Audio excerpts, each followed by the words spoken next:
Good afternoon, bonjour. We'll get started in just a couple of minutes, just to give participants the time to join the webinar.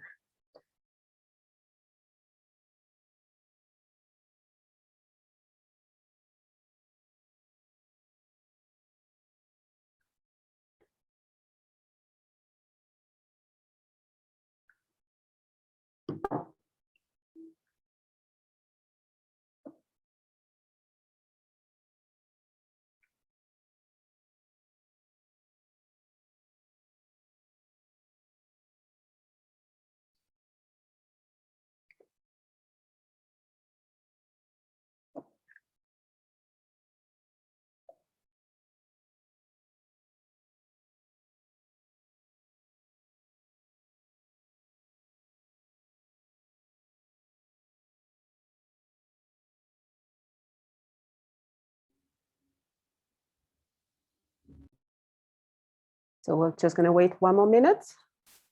I see people logging in.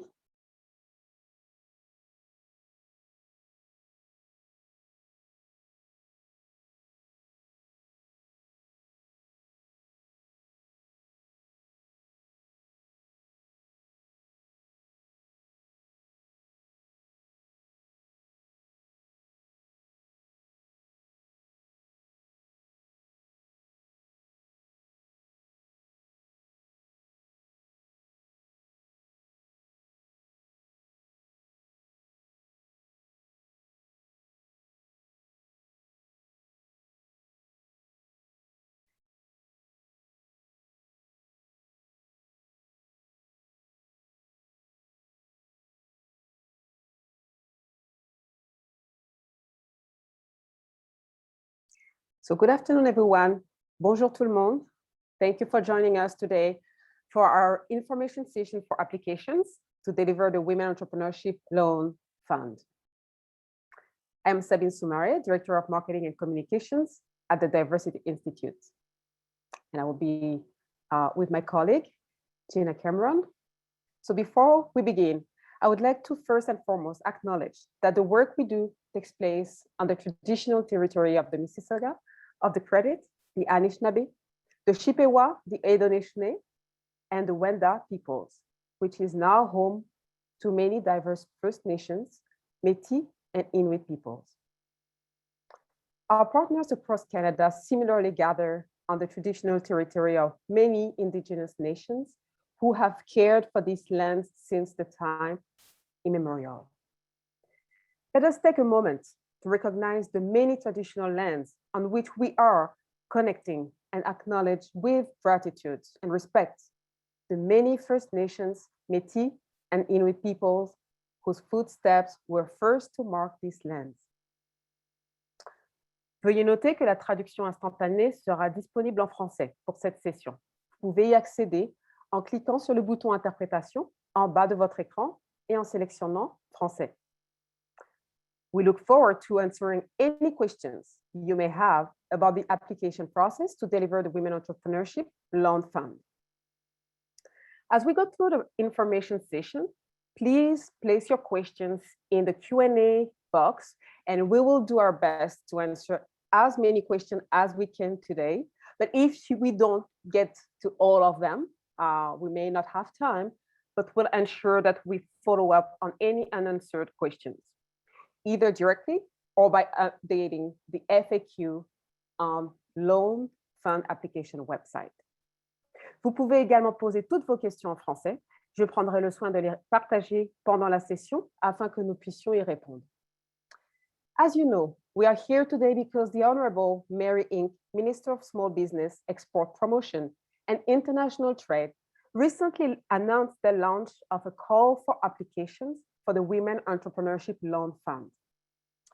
This fund is a key element of Budget 2021's commitment to accelerate the Women Entrepreneurship Strategy by helping women entrepreneurs access the funding they need to start and grow their businesses. And we know how much they need it. So our research has shown that financing and funding for women entrepreneurs is in fact the key to their success. So this program is much needed and good news for the ecosystem. The government of Canada is currently seeking applications from not-for-profit organizations with significant experience in the management and delivery of loans to deliver this program. Please note that this information session is not intended for entrepreneurs interested in applying for loans. However, entrepreneurs will be able to apply for loans in the coming months. And if we have any entrepreneurs on the call today, please don't worry, you won't be missing any information. In fact, we will make sure that you have all the information and about the application, and we'll let you know when it's open. I'm joined today by Dr. Wendy Cousier and Jenna Cameron. So Dr. Wendy Cousier is the Diversity Institute founder, academic director of the Women Entrepreneurship Knowledge Hub, and also the research lead of the Future Skills Center. Wendy is one of Canada's leading experts in disruptive technologies, innovation processes, and diversity and inclusion. She leads the Women Entrepreneurship Hub, funded by the Government of Canada, which promotes inclusive support for women and other diverse entrepreneurs. Wendy will be moderating the English Q&A at the end of the session, et je répondrai bien évidemment à vos questions en français. Jenna Cameron is the manager of Women Entrepreneurship Policy Group at Innovation, Science and Economic Development Canada, also known as ISED. So Jenna and her team are responsible for overseeing all of the various initiatives under the government's Women Entrepreneurship Strategy. She will be talking and walking us through the whole Women Entrepreneurship Loan Fund application process and assist with answering questions you may have. So please, now let's welcome Jenna.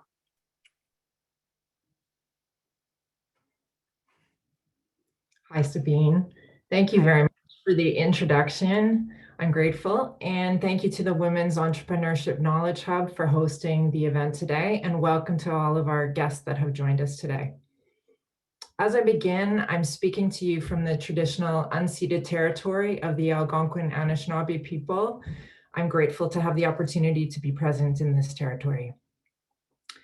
I would like to clarify upfront that the Knowledge Hub is not involved in the design or the delivery of the Women Entrepreneurship Loan Fund.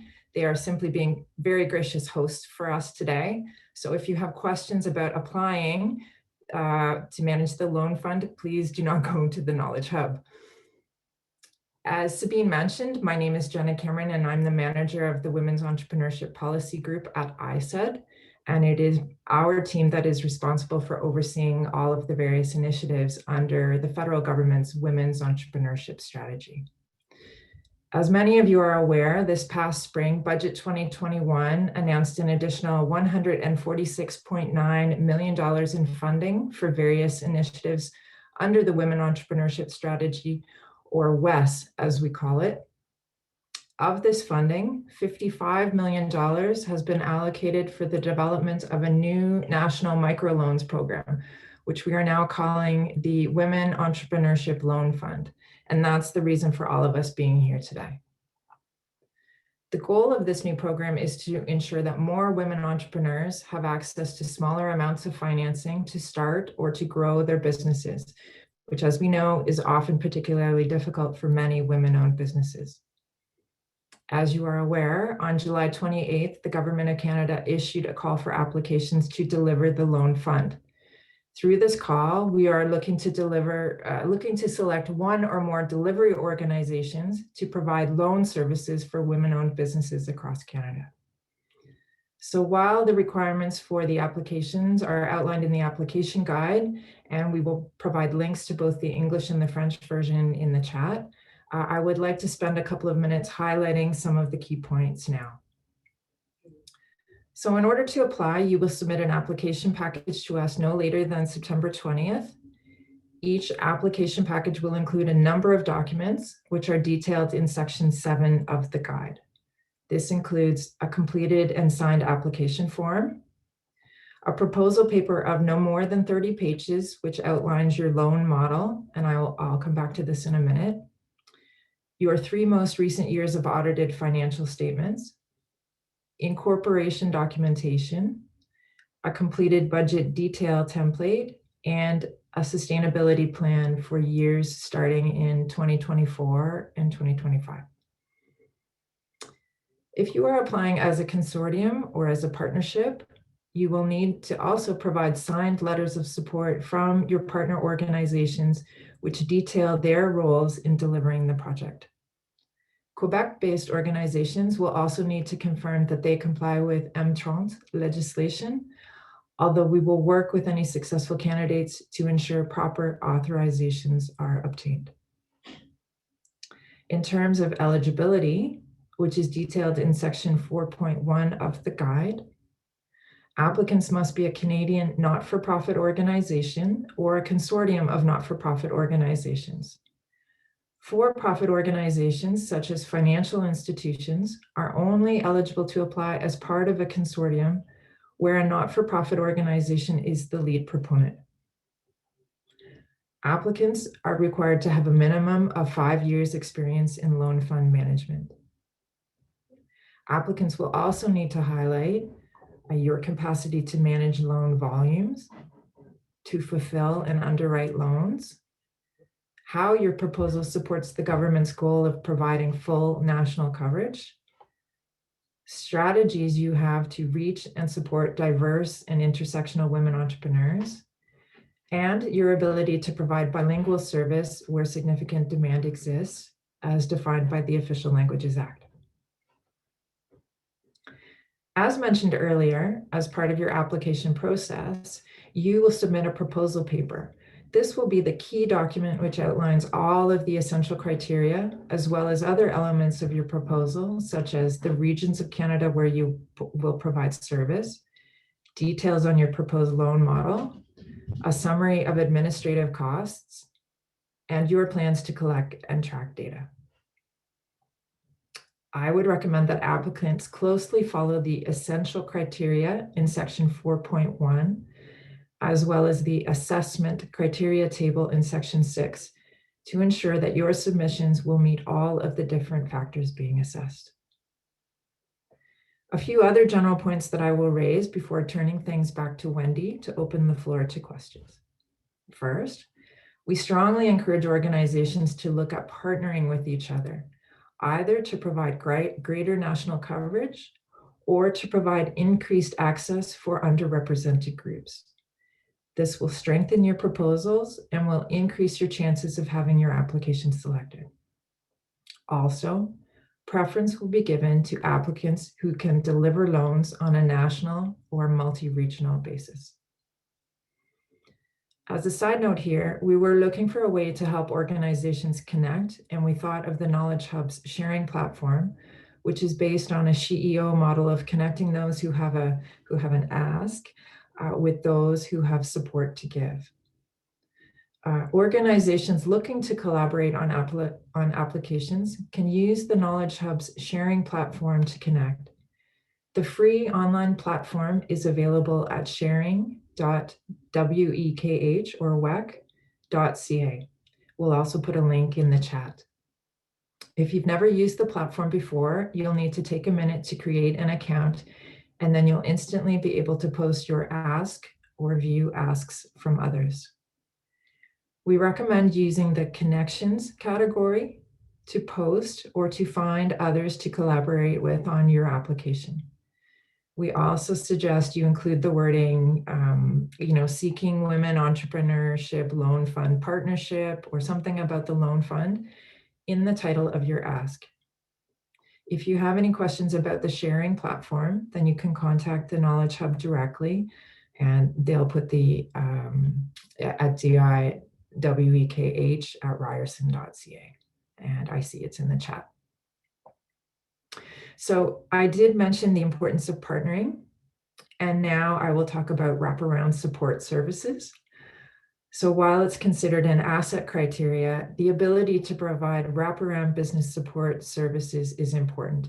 And we want you to tell us how you or your partner organizations will support your loan clients with other services. So next, the guidelines for loan models are provided in section C of the application guide. Knowing that many of you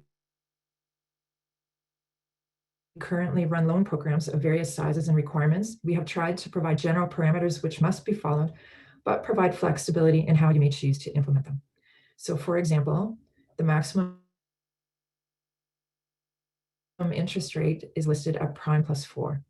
While you cannot exceed that amount, as part of your proposal, you may choose to charge a lower interest rate to some or all of your claims.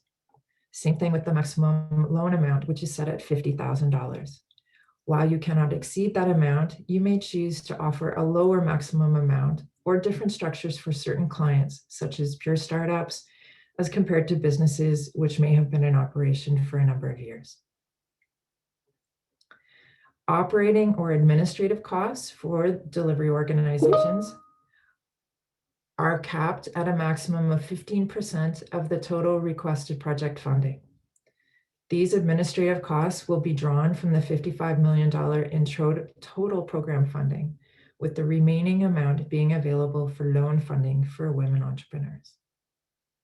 Finally, I would encourage you to review the eligible and ineligible administrative costs, which are outlined in section 5 of the application guide. Now I'll turn to timelines and assessment. So in terms of timelines, as I mentioned previously, the deadline for applications is September 20th at 11:59 a.m. Pacific Standard Time. We strongly recommend that you submit your application well before the deadline to ensure that there are no unforeseen technical issues at the time of submission, as late submissions will not be considered for funding. If you have questions, you can send them to the WES inbox, and that will be provided in the chat. However, please note that if you wait until the last minute, we just can't guarantee that we'll be able to respond to you in time. Once the call for application closes on September 20th, there are still a number of steps which will need to take place before launching the program for women entrepreneurs. First, the government, that's us, ISED, will assess the applications based on the criteria set out in the application guide. This usually takes about a month or so. However, our ability to select recipients and start negotiations of contribution agreements can be impacted by various factors, both internal and external. With this in mind, I would simply say that we will respond to all applicants to indicate whether or not your application has been selected, but it may require some additional patience. Successful proposals under this call for applications will be awarded 3-year non-repayable contribution agreements. 3 years is the length of time you would have operational funding. Once contribution agreements have been signed, we recognize that you won't be able to start offering loans the next day. There will need to be time for recipients to make the necessary preparations in terms of staffing, putting in place IT infrastructure, etc., prior to launching the program for women entrepreneurs. So the exact timelines and launch dates will be negotiated as part of the contribution agreement process. We anticipate that the loan fund will be available to begin receiving applications for loans from women entrepreneurs across the country in early 2022. So that concludes my presentation. I'll pass things back to Wendy and Sabine for the Q&A portion of the session.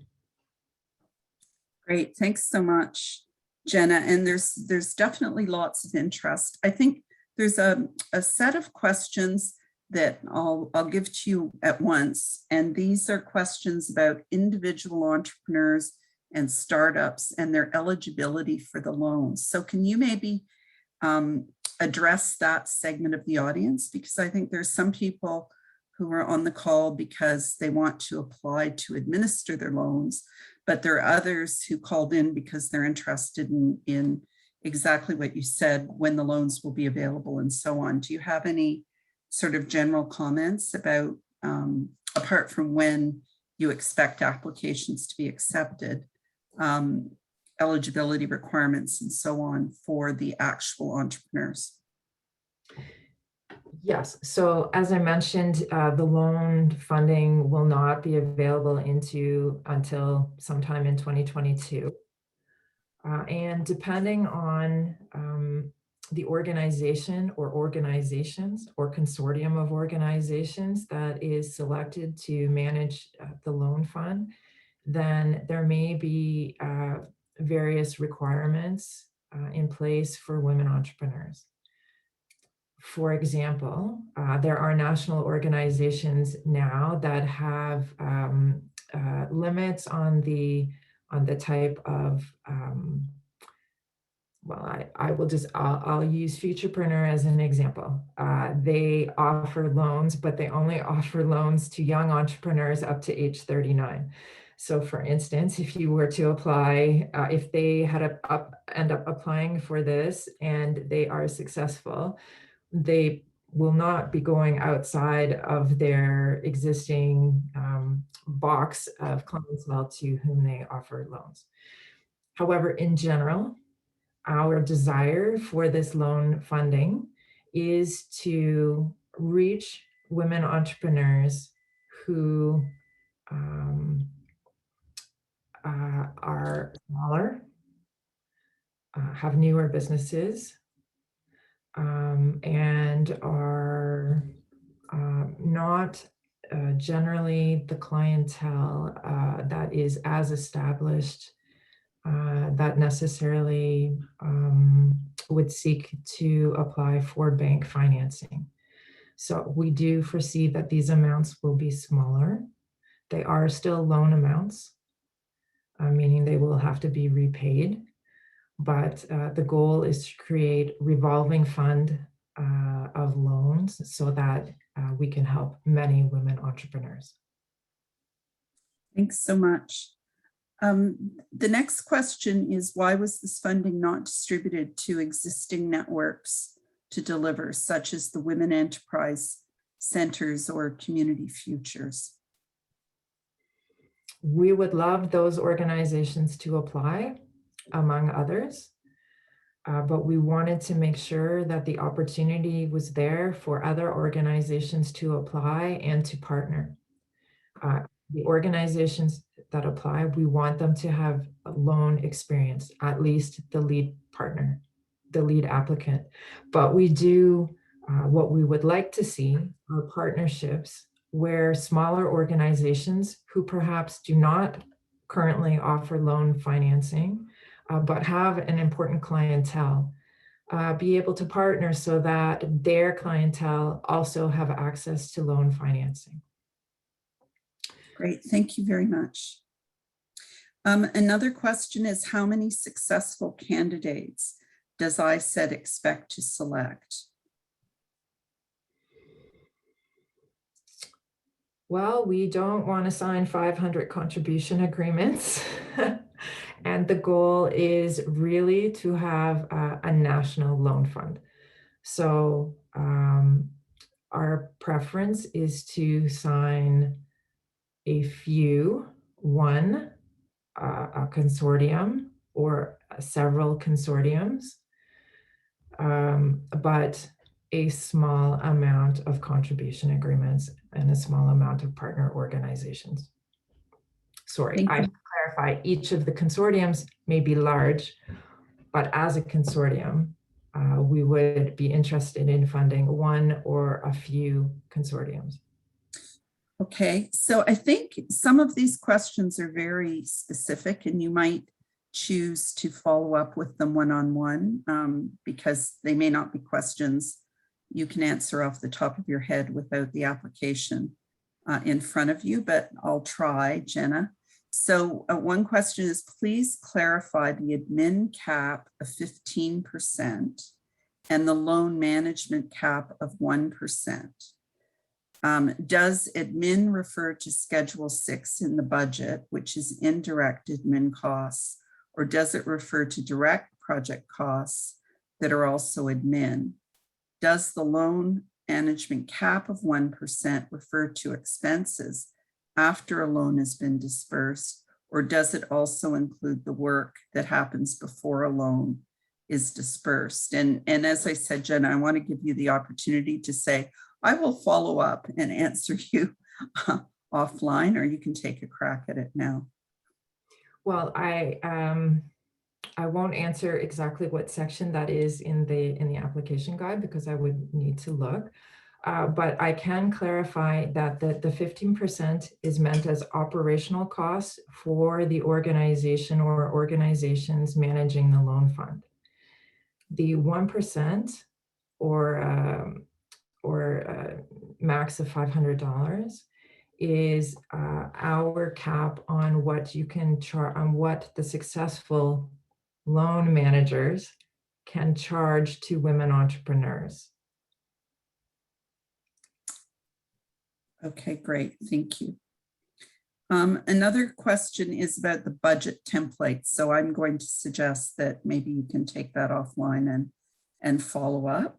And then there's another question which asks, will the provincial women entrepreneur centers in each province have an advantage in applying? Not necessarily. Because we are looking to have a national delivery or multi-regional delivery. So we would like to see partnerships that would expand the reach. That being said, we do still encourage, so I would encourage you to reach out perhaps through the sharing hub, the link that we shared earlier. But also if you do apply, that's fine. And we can look at perhaps partnering with, suggesting other partners at a later date. That's in the FAQs. There's some information in the FAQs around that. So not necessarily, I think would be my answer. I would hope that perhaps, I would think most of the provincial organizations would be part of the Women's Entrepreneurship Organizations of Canada, and may end up partnering that way. Great. There are two questions now about common resources, such as loan application portals, branding, marketing, and so on. And I think it's a really good question. So maybe you can answer those two together. Sorry, are they in the chat? They're in the Q&A. So will there be common resources such as loan applications portals, common branding? And then the other question is, will there be common logo communications materials for all? Because that will inform the costs to communication and outreach efforts. Thank you for clarifying. I think that's open for discussion.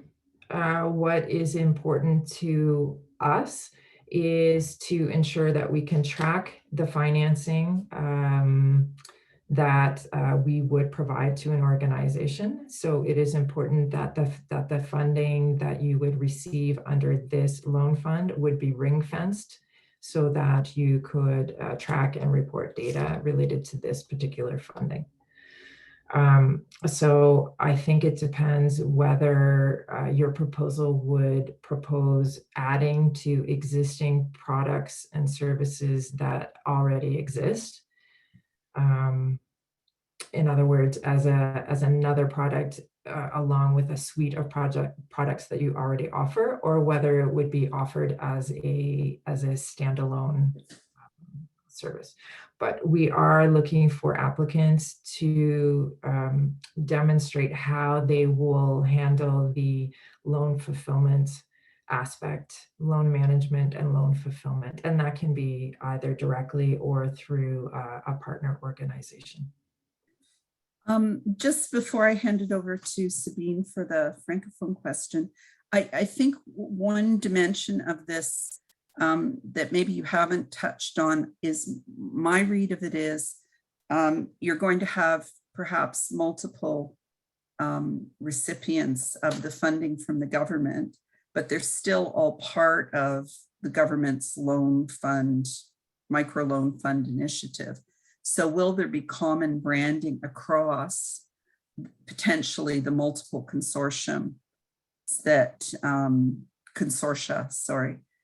are successful? and will there be shared marketing and communication, I think is the idea, or is each proposal expected to develop a portal, develop all its comms, and be responsible for its own outreach? I hope that captures what you were asking, Vicki and Anne, but feel free to put another question in if I missed it. So I think it's different if there is one. So I think the short answer is no, there is not an expectation to run common branding across multiple consortia applicants. No. Okay, over to you, Sabine. Thank you, Wendy. So there were a question about age limits, but I think that was referred to. So can you explain on that, Jenna? And I'm sorry for if I threw Futurepreneur under the Yes, bus. that's what I thought too, huh? That's not my intention. I'm just pointing out that there are various organizations who serve various clienteles. So, you know, there are other organizations that just focus on a rural clientele and don't deal with urban clientele. And there are other ones who focus on tech women. And there are organizations who may be multi-regional, but don't service certain provinces or certain territories. So my suggestion would just be to look at where your organization may have gaps in service, or where you can boost your service to underrepresented clientele, immigrant women, Black women, Indigenous women. How can you, because there are organizations that serve those particular clientele. So how can you partner with those organizations perhaps to increase access for everyone? That's our overall objective, is really to try and obtain national coverage and make sure that these loans are available to women right across the country. Thank you, Jenna. One question to this point, actually. Someone asked about the fact that sometimes, you know, equity deserving groups are slower to access to loans. So is there any specific amount, maximum, minimum amount for this group that will be available for this program? So the maximum amount of the loans that can be offered is $50,000. But that doesn't mean that the loans that will be offered will be $50,000. Mm-hmm. That is the maximum amount that the loan administrator, that the organizations that are selected to manage the loan fund, that is the maximum amount of the loan that they are authorized to distribute. So they may decide that they will offer loans of an amount that is different, or that they may offer loan amounts that differs according to the age of the business or the risk profile of the entrepreneur, similar as to what happens now. No further question, either in French or Wendy, if you want to jump in. Okay. I think we have a couple of questions again from individual entrepreneurs, Shorey and an anonymous person who have ideas and want to know if they can apply. And again, I'll just reiterate that we're focusing this workshop on the organizations that are going to be offering and administering the loans, as opposed to the entrepreneurs or solopreneurs or startups who are going to be applying for the loans. And so a lot will depend on who the successful consortia is and what the criteria are that they set for the applications. But in principle, I think Jenna has mentioned a couple of things, which is we won't actually have information about the criteria for individuals to apply for loans until probably late in 2021, with the money available in early 2022. So I'm hoping that addresses those questions, as well as Cynthia's question about the qualifications of the people who will get the funding. Again, the focus today is really on the applicants who will be administering the loan. So we had another question on, and feel free to reach out individually if that doesn't answer your questions. We had another question: would CFDC be able to expand to urban centers to reach the full women population? Jenna? I think that would depend on their terms of reference and their abilities, whether they have. I don't think that's a question for me. I think that's a question for the CFDCs. Okay, great. There's another question about accountability. Do successful recipients need to report on lending data on an annual basis for 5 years or an additional 5 years after the 3 years? We will be asking for some lending data because of course we will be interested, but that will be part of the contribution agreement negotiation process. And so that is up for negotiation in terms of length, timeline for reporting, what data will be reported. Okay, great. Another question: what is the total amount an organization can apply for? It's a great question. So I think you should be realistic in terms of maybe what your current loan offering profile is and what you believe you can support. I believe that there will be demand, so organizations should be prepared to deal with heavy demand. As I said, the amount in total is $55 million minus the administration percentage, which is capped at 15%. So there's over $45 million available. It would be nice. That would make a very nice revolving loan fund on a national basis, or 2 or 3 or so. So I can't specifically answer that question. But I think you've answered it in the sense you don't want to, you're not likely to give 100 separate applications funding to administer the loans.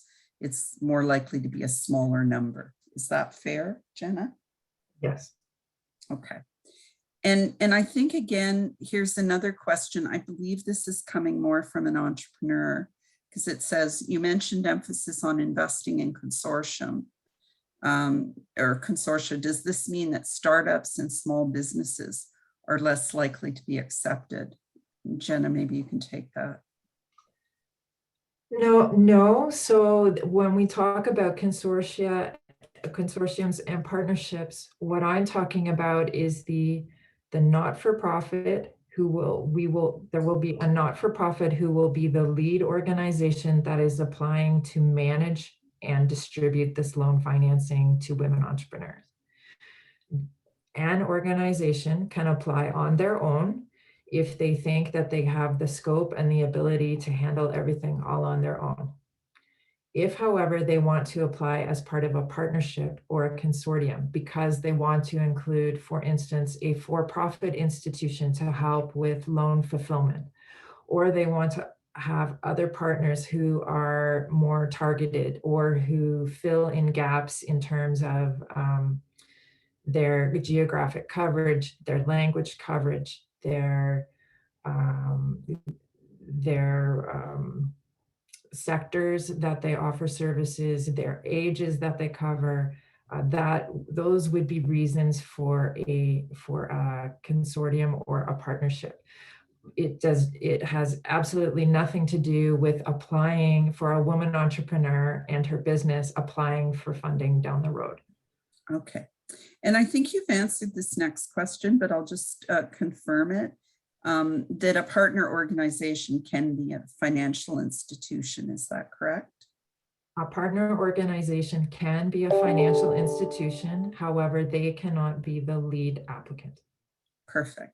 Then there's another question here. You mentioned that the administrative portion of the funding is non-repayable. Is the capital loan fund itself also non-repayable? So the intention is to have the loan capital become a revolving fund. So the money will go out at an interest rate to be determined, but less than prime plus 4, or capped at a maximum of prime plus 4. And the administration fees are will be used by the organization to support their administrative cost in managing the loan fund. Okay. Is there an expectation for a minimum amount of funds should disperse?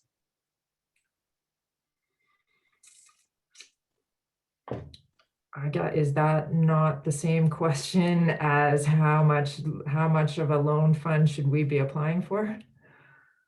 I think it is. They're trying different approaches. Yeah. Well, we're open. We're open. But as I said, we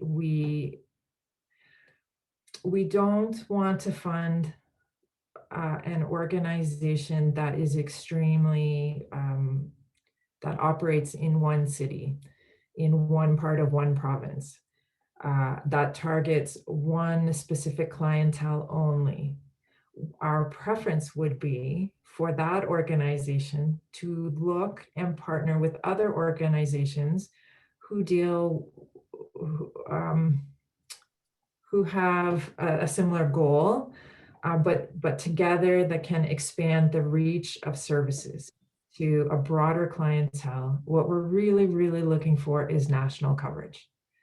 So if it takes multiple partners to make that national coverage, okay. If it takes the government selecting several applicants or several consortia to make national coverage, that's also okay. But if you are a small, targeted organization, I would suggest that you will have better luck if you look to partner with other organizations. Great. And I think there's a question about consistency across the country. So will the loans be administered the same across Canada, i.e. will women be able to receive the same amount of money no matter where they are in the country? So yes and no. If there are different loan administrators then they may offer loans on different terms.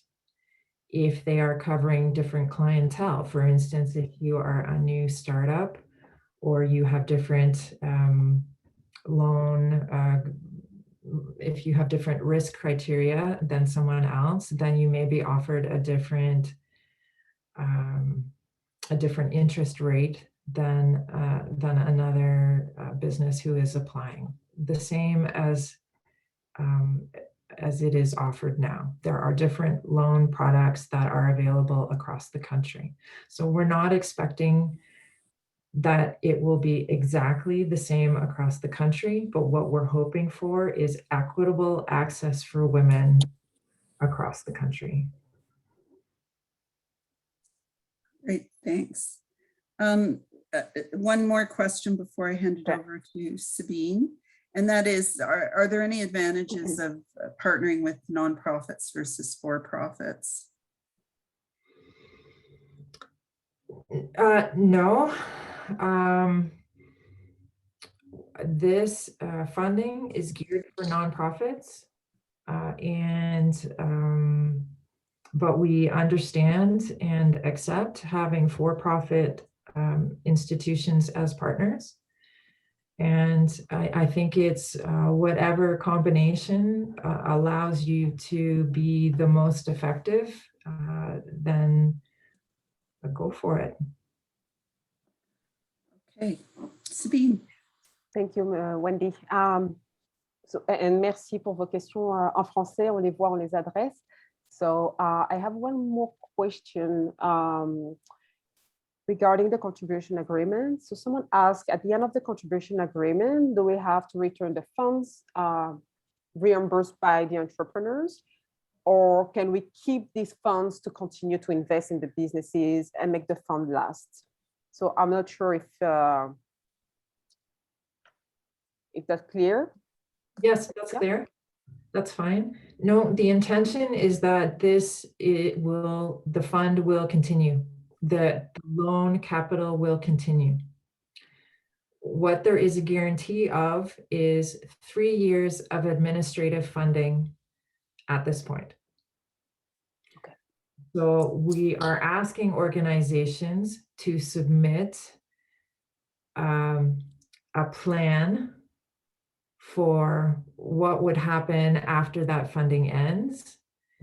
And of course, then there is an opportunity to have those discussions down the road or as part of the contribution agreement negotiations. But no, the intent is that that loan capital will remain as loan capital to be managed. Okay, Great. thank you, Jenna. And I hope that answered the question. There is one more question, and please don't feel sorry to ask your question en français. It's fine.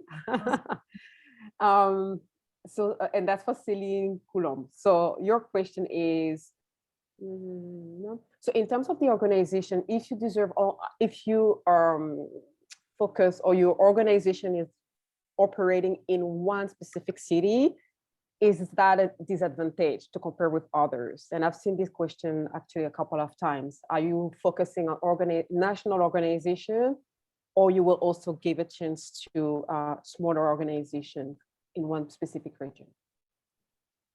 So, merci Céline pour votre question. The advantage definitely will be with national organizations or consortiums that have a broader reach. That being said, I encourage you to reach out, because there will be national partners or other organizations who will be looking or who will need to reach your clientele. Your clientele is important, and we want to reach your clientele. So how can we do that and ensure that they too have access to these loans? Great. Another question.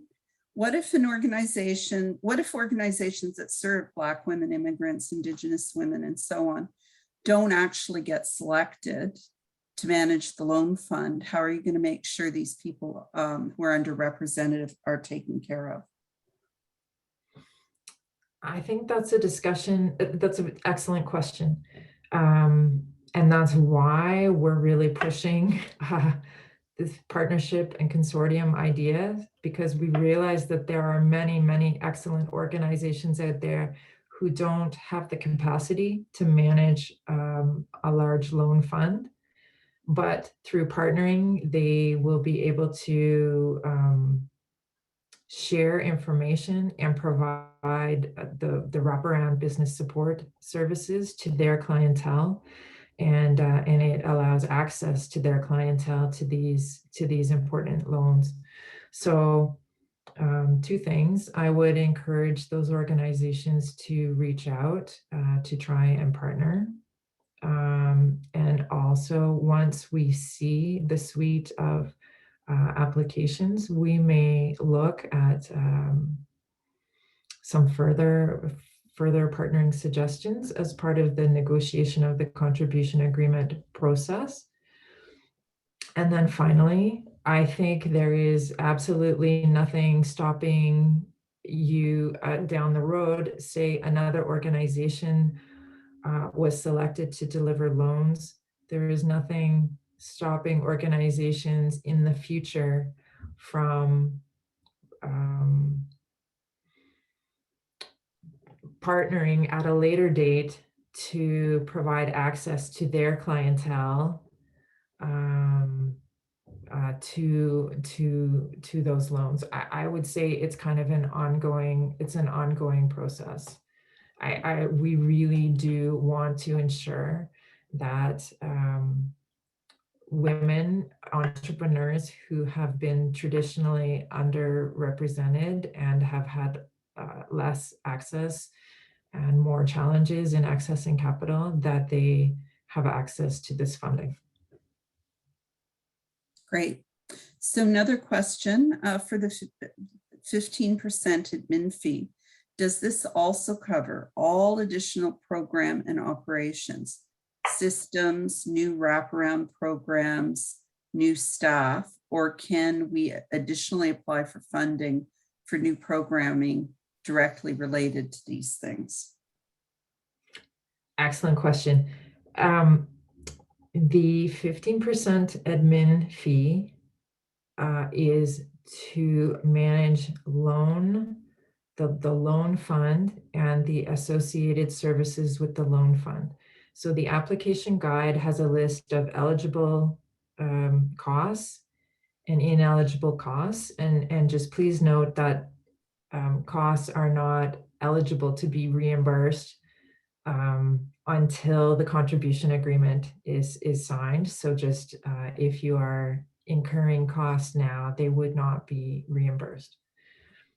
That being said, another part of the Women Entrepreneurship Strategy is the Ecosystem Fund.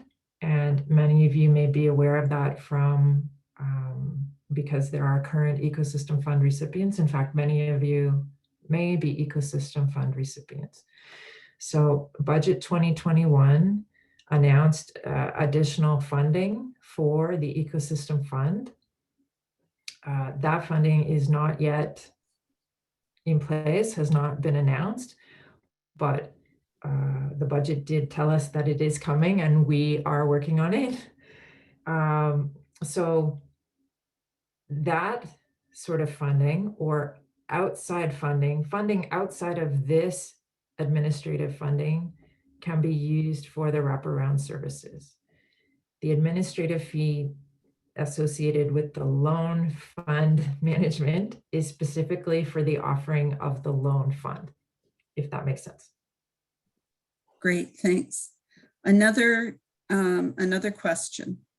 Eligibility criteria is that the organization must be able to underwrite loan and eligible expenses is a debt write-off. Please clarify these 2 points because depending on the interpretation, they seem to contradict one another. So the ability to underwrite the loan and the debt write-off, I think, are the questions.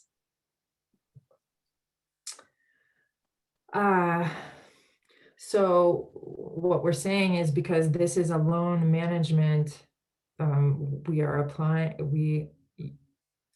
organizations are applying to manage a loan fund, so they need to be able to offer loan fulfillment capacity either themselves or through a partner organization. So that's on the loan fulfillment side. I believe debt write-off is more on the loans themselves, that the loan management organization will have the ability to write off certain loans from women entrepreneurs if they need to. That's the debt management, I believe. Okay, and over to you, I think, for the next couple of comments, Sabine. Merci, Payam, pour votre question. So we have a question here, Jenna. Is there any way to find out which organizations are interested in applying, just to see how they can partner? So we realize that this is a challenge, and that's why we have suggested perhaps trying to use the sharing platform through the Knowledge Hub. And I see the link in the chat, but I think we will, post it again. But if you just give some of your particulars in an ask, then you can specify whether you are a lead applicant looking for some partners, or a partner applicant looking to perhaps join an existing application. Great. Sabine, did you want to pick up a couple of the French ones? I think that's it, Wendy. The other one, they just asked about the recording of the webinar, and I already answered that it will be available at the end of the session. So you can proceed. Good. I'm just conscious of the time, and some of these may require written follow-up responses. I think some are also very specific about individual organizations, but here's one. If the lead applicant is not a lender, but a network entity representing several lenders, individual CFDCs all have experience in lending, could they still apply? Let me look into that and the specifics. I understand the question, but I will follow up with that. That's a good question. There's another question, a couple of questions that have to do with disbursement. I think lots of people are trying to get at the size, but this is more a question about, will the money be provided upfront, or will it be dispersed year over year? How's that going to work? Upfront. Okay. And it's another question. Jenna mentioned at the outset she might come back to the loan model. Can she elaborate on that? It would be appreciated. Not sure if there's more you can add to what you've already said. So I would just look at the application guide because, again, we have just tried to provide the outside parameters for the loan fund applicants. In other words, we're saying the parameters outside which you can't operate. So we are saying that the maximum interest rate that you can charge to women entrepreneurs would be prime +4. It doesn't mean that you have to charge prime +4. It means that that is the maximum that we will allow you to charge. By the same token, the maximum loan amount that can be offered is $50,000. There are another series of questions that really have to do with the eligible expenses. And my personal view is, rather than going through those details now, those would be good follow-up questions about specific things and what's included. They're in section 5 of the application guide, the eligible and ineligible administrative costs. Okay, perfect. And then can you expand on the sustainability requirement? Is this part of the 30-page proposal or a separate document? How long should the plan be? It's separate. It is a separate item. And there's no specific requirement. I guess we would just like you to ensure that you have thought about what will happen after administrative funding ends, and what the plan could be for going forward. Great. And I think that ties into a question which I think you've sort of answered, but pose it again.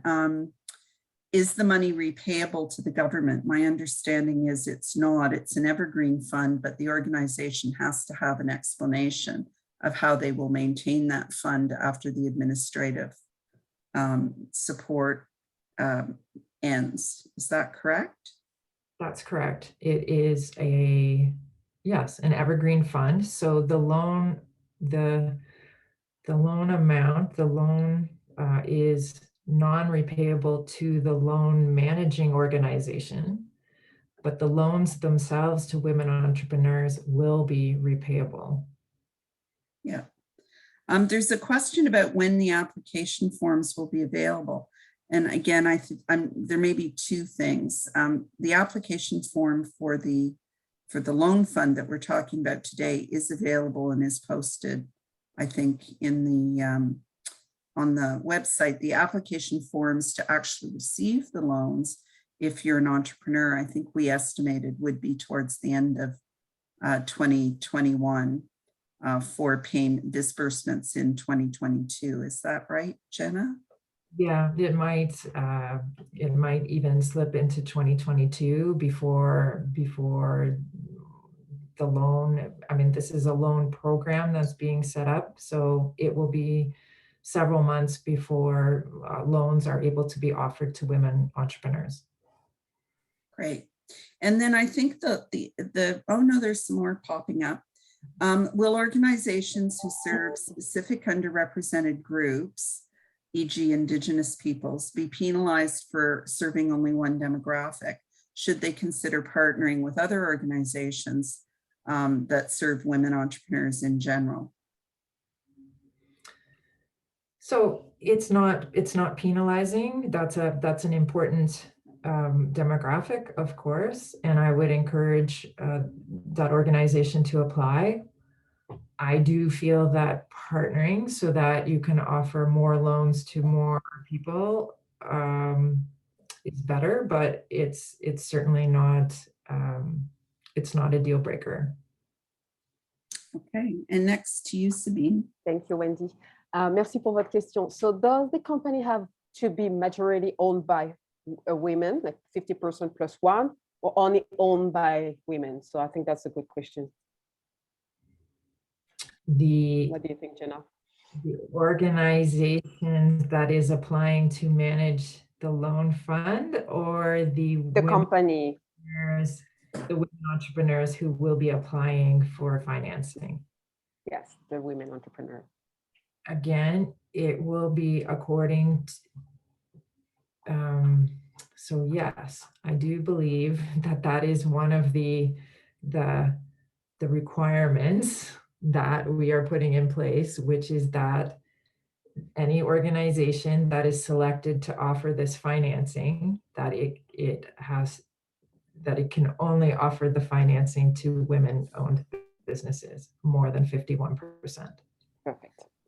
That's important because we know that there are some women, there's some organizations lending money to women that put the threshold much lower, like at 25%. So what that presumably means is that they will only be able to offer this particular set of funds to those organizations that are majority owned by women. Is that correct, Jenna? Yes. So. Okay. If we have more questions, who should we contact? I thought it was put in the chat, but I'm going to ask Kayla or somebody to stick in again the follow-up ISED contact information. So I would encourage people to go first onto the website, read through the application guide, read through the frequently asked questions. We will try and update the frequently asked questions based on the questions that came through today so that answers are available to everyone. Give us a couple of days to do that. And then failing that, if you still don't see an answer to your question, then please go ahead and feel free to contact us. And I think all those details are back in chat for you. I have also asked that my team send out a follow-up survey to the participants today, just in case there are any people that we didn't get to or we missed in the Q&A session. But looks like I'm hoping we have covered most of the questions that have appeared. A few people have sent chat notes asking for specific follow-up, and we will retain all of that. Back to you, Sabine. Is there anything Anything else that we need to cover or that I've missed? So nothing on my end in terms of the French question. And again, merci beaucoup de les avoir posés et on prendra le soin d'y répondre. Donc, comme on l'a mentionné, il y a le courriel qui sera transmis dans la petite boîte de chat. Donc, n'hésitez surtout pas à poser vos questions.